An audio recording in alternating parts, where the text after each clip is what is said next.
আপনারা দেখছেন news perfect India. আজকের বিশেষ প্রতিবেদন। গেরুয়া ঝড়ে ধূলিসাৎ হলো ঘাসফুল।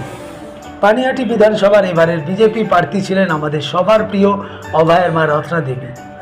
প্রথমে মেয়েকে প্রণাম করে প্রচারে বেরিয়েছিলেন তিনি, আর আজ বিপুল ভোটে জয়লাভ করেন তিনি। তার রাজনীতিতে আসার প্রধান লক্ষ্যই ছিল যাতে মেয়েকে সুবিচার তিনি পাইয়ে দিতে পারেন। শুনে নেব ওনার বক্তব্য। এই জয় আমার সমস্ত সহযোদ্ধাদের জন্য। এরা দীর্ঘদিন আমার সঙ্গে লড়াই করেছে এবং সমস্ত পানিহাটি বাসীর জয়। আমি আগেই বলেছিলাম এই ঘোষ ফ্যামিলি থেকে, তাদের থ্রেড কালচার থেকে আমি পানিহাটিকে মুক্ত করতে চাই। আমি সেটা পেরেছি। আর আমি বলেছিলাম তৃণমূলকে মূল সমেত উপরে আমি ড্রেনে ফেলবো, গঙ্গাও ফেলবো না, তাতে গঙ্গাও অপবিত্র হবে। কত মার্জিনে জিতলেন? প্রায় 30,000। 30,000। এই জয় আপনি কাকে উৎসর্গ করলেন? এতদিনের লড়াই আপনার একটা প্রতিজ্ঞা নিয়ে আপনি নেমেছেন, কাকে উৎসর্গ করলেন? এই জয় আমাকে মোদিজি মনোনয়ন দিয়েছিলেন। আমি মোদিজিকে প্রণাম জানিয়ে এই জয় আমি মোদিজিকেই উৎসর্গ করব।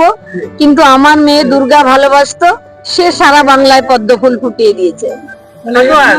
আপনার মেয়ের কথা মাথায় রেখে সারা বাংলাকে শান্তির বিচার, সারা বিশ্ব যেভাবে আমার মেয়েকে তারা নিজের ঘরের মেয়ে মনে করেছিল, তারা তার যোগ্য জবাব দিয়েছে সমস্ত বাংলা। আমাকে অনেকেই কটু কথা অনেক বলেছেন, কিন্তু সেই জায়গাটা উপেক্ষা করে সারা বাংলা জবাব দিয়েছে তাদের, যে তারা আমার পাশে আছে এখনো। একজন মুখ্যমন্ত্রী মমতা বন্দ্যোপাধ্যায় এখন প্রাক্তন, হেরেছেন। আপনি তো বলেছিলেন বিধানসভায় কি ওনাকে দেন, কিন্তু উনি তো পরাজিত হয়েছেন শুভেন্দু অধিকারীর কাছে। আমি ওনার জেল যাত্রা দেখতে চাই, ওনার এবং ওনার ভাইপো। আমাদের মাননীয় স্বাস্থ্যমন্ত্রী, মাননীয় পুলিশ মন্ত্রী, মাননীয় মুখ্যমন্ত্রীও তিনি। অবশ্যই পাবে। এটা বিচার পাওয়ার একটা ধাপ মাত্র আমি এগোলাম। আমি আমার সমস্ত সহযোদ্ধাদের নিয়ে এবং সমস্ত বাংলার সমস্ত মা বোনেদের নিয়ে। এটা শুধু আমার মেয়ের বিচার নয়, প্রত্যেকটা মেয়েদের ক্ষেত্রে যে সুরক্ষা নেই। আমাদের প্রাক্তন মুখ্যমন্ত্রী এখন তিনি যেমন বলেন রাত্রে 8টায় পরে মেয়েরা বাইরে বেরোবে না, মেয়েদের নাইট ডিউটি দেওয়া হবে না, সেই দুর্নীতি থেকে আমরা বাঙালির যে মা বোনেরাও মুক্ত হলাম। কাকিমা, বিচার কি পাবেন এবার মনে হচ্ছে? বিচার আমি সবসময় পাবো, এই দৃঢ় মানসিকতা আমার আছে। সেই জায়গাটা আমি একটা ধাপ এগোলাম। 12 তারিখ আমার হাইকোর্টে হিয়ারিংও রয়েছে। আমার লয়ারদের সঙ্গে বসতে হবে, তাদের সঙ্গে কথা বলতে হবে, সেটা আদালতে চলবে।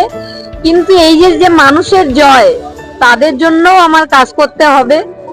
আমি সেটা হিসাব করেই আমি এই রাস্তায় নেমেছি, কারণ আমি চাই সাধারণ জনগণ, আমাদের বিশেষ করে পানিহাটিবাসী, 15 বছর ধরে সেখানে কোনো উন্নতি হয়নি।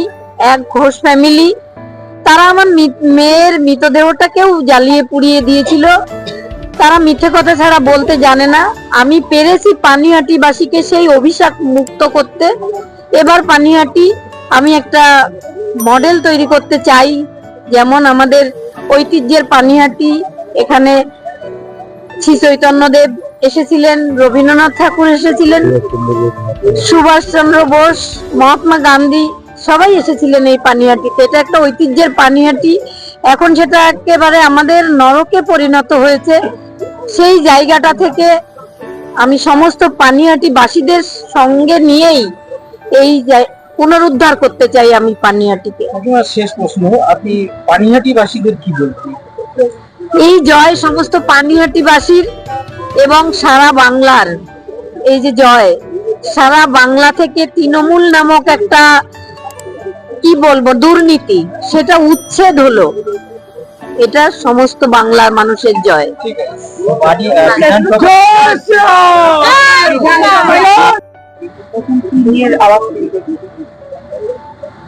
আমার মেয়ে স্বাস্থ্য দপ্তরে যে দুর্নীতির জন্য মারা গেছে, তাকে খুন করা হয়েছে, সেই স্বাস্থ্য দপ্তরের দুর্নীতির শিকড়টা কতটা গভীরে, আমি সেটা নিয়েই আগে কথা বলবো। আপনারা দেখছেন নিউজ পারফেক্ট ইন্ডিয়া, সব সময় সবার মাঝে সবার পাশে। আর এই ধরনের সমস্ত রকম খবরের জন্য এখনই আমাদের চ্যানেলটিকে সাবস্ক্রাইব করুন এবং আমাদের সাথে যুক্ত থাকুন আর দেখতে থাকুন নিউজ পারফেক্ট ইন্ডিয়া।